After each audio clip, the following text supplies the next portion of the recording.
তো hey guys, good morning and welcome back to my new and another press new blog. তো guys finally আমরা এখন already চলে এসেছি বোলপুর সোনাঝুরিতে আমরা হোলি খেলার জন্য। তো যাই হোক, আমার তরফ থেকে আপনাদের সবাইকে হ্যাপি হোলি এবং হ্যাপি বসন্ত উৎসব। তো যাই হোক গাইজ, ফাইনালি আমরা অলরেডি চলে এসেছি আর আমাদের গাড়ি একটু আগে দাঁড়িয়ে করিয়ে রেখে দিয়েছি, কারণ আমাদেরকে এখান থেকে অনেকটাই হেঁটে হেঁটে যেতে হবে। তো তার জন্য আমি ব্লগটা এমনিতেই আমি বাড়ি থেকে কন্টিনিউ করতে পারিনি। তো চলো দেখতে থাকো ব্লগটা কেমন হয়। আশা করছি তোমাদেরকে ব্লগটি ভালো লাগবে।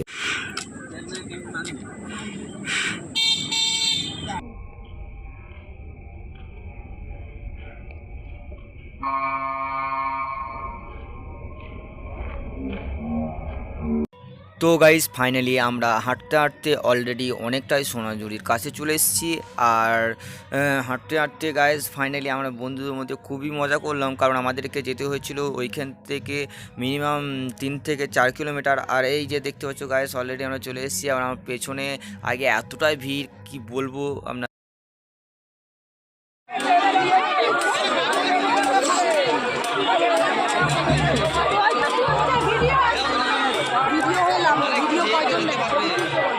তো গাইস ফাইনালি তোমরা দেখতে পাচ্ছ আমরা বন্ধুদের বলে নিজেদেরকে একে অপরকে হোলি দিয়ে আজকের এই হোলি উৎসব শুরু করলাম। আর হ্যাঁ গাইস, ফাইনালি আমি প্রথমবার এই বোলপুরে এসেছি।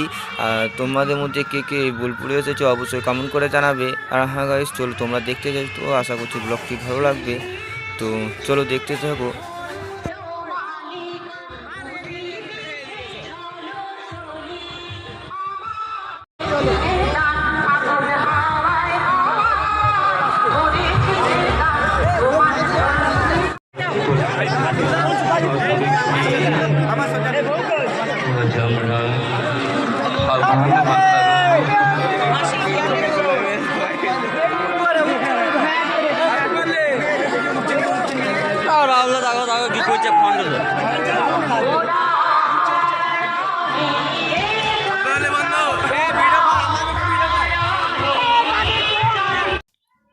তো গাইজ ফাইনালি তোমরা দেখতে পাচ্ছ আমরা হোলি মাখতে মাখতে আমরা চলে এলাম সেই স্টেজের সামনে, যেখানে গান বাজনা হচ্ছে।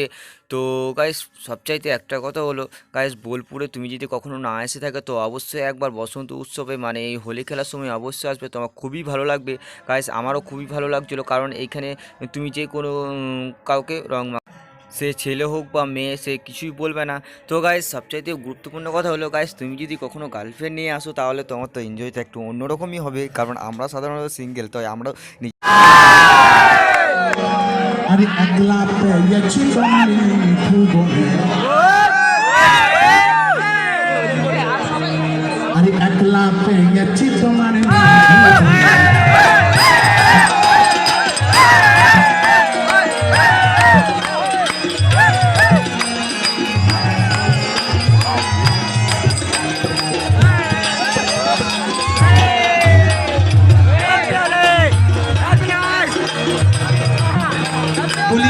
होली खेलबो से